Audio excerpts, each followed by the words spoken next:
Selamat malam teman-teman, saya dengan Lambre Gula dari 10 ADP 5 ingin kembali mendalami pelajaran sejarah. Pergerakan nasional dan pengaruh kolonialisme terhadap bangsa Indonesia, yaitu A. Perbedaan perjuangan sebelum tahun 1998, pimpinan oleh raja atau bangsawan.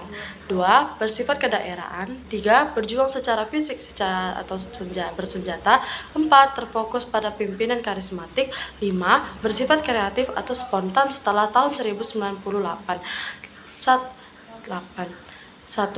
Dipimpin oleh kaum terpelajar. 2. Bersifat nasional atau bekerja sama antara daerah. 3. Diplomasi dengan cara modern, memiliki organisasi atau adanya kaderisasi, memiliki visi misi untuk periode awal kemerdekaan.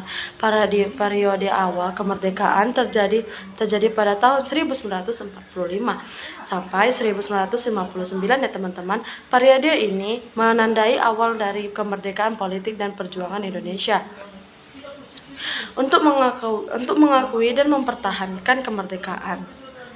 1. Budi Utomo. Adapun tokoh-tokoh Budi Utomo, yang pertama Suetomo, pendiri Budi Utomo Muhammad Sulaiman, yaitu penggagas atau pendorong. Yang ketiga Muhammad Saleh. 1.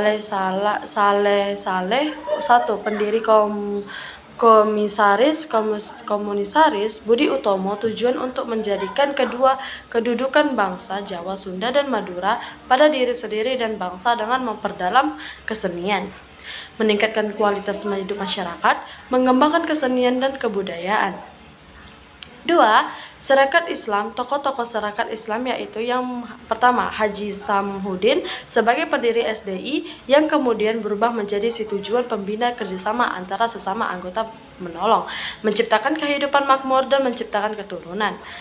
Ada 2 syarikat, yaitu Syarikat Putih yang masih setia pada pimpinan Dwi Tunggal Hause. Yang kedua Syarikat Islam Merah, yaitu mengikuti jejak Semau dan Darsono, yang menggantikan nama organisasinya Syarikat Rakyat dengan Othar Hall atau susunan BWH. 3. Muhammadiyah. Tokoh-tokohnya yaitu Soekarno, Fatmawati Soekarno, dan Gatot Mangkubraja. Tujuannya yaitu untuk mengunjungi tinggi agama Islam sehingga berwujud masyarakat Islam yang benar. Periode radikal adalah pada turun yang waktu hanya menandakan hadirnya organisasi yang bergerak dengan gagasan yang dengan cara radikal serta ekstrem.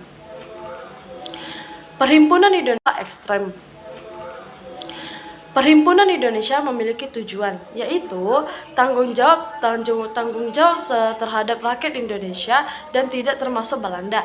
Partai Indonesia juga memiliki tujuan, yaitu untuk mencoba kemerdekaan dengan asas self-help, non-kooperatif, dan marxisme. Partai Indonesia bertujuan untuk mencapai Indonesia kemerdekaan dengan menjelaskan politik non-kooperatif terhadap pemerintah Belanda. Partai Nasional Indonesia Pendidikan bertujuan agar tidak membuat bingung masa partai harus digabung menjadi satu. Faktor pendorong lahir organisasi pergerak nasional. 1. Kondisi sosial politik ekonomi yang parah akibat kolonialisme. 2. Munculnya kaum terpelajar. 3. Adanya kenangan akan kejayaan bangsa pada masa lampau. Dan di sini saya akan menjelaskan periode bertahan adalah fase ketiga dari pergerakan nasional Indonesia yang berlangsungan pada tahun 1930 sampai 1942, atau di masa di mana perjuangan bangsa Indonesia sudah mulai bersifat kooperatif atau meluluhkan strategi kerjasama dengan pihak Belanda. Partai Indonesia Raya tujuan untuk mempererat semangat persatuan untuk meningkatkan kesejahteraan ekonomi dan sosial masyarakat. Gabungan politik Indonesia tujuannya untuk menyatukan partai-partai politik, mencegah terjadinya konflik. Terima kasih, sekian dari saya. Terima kasih.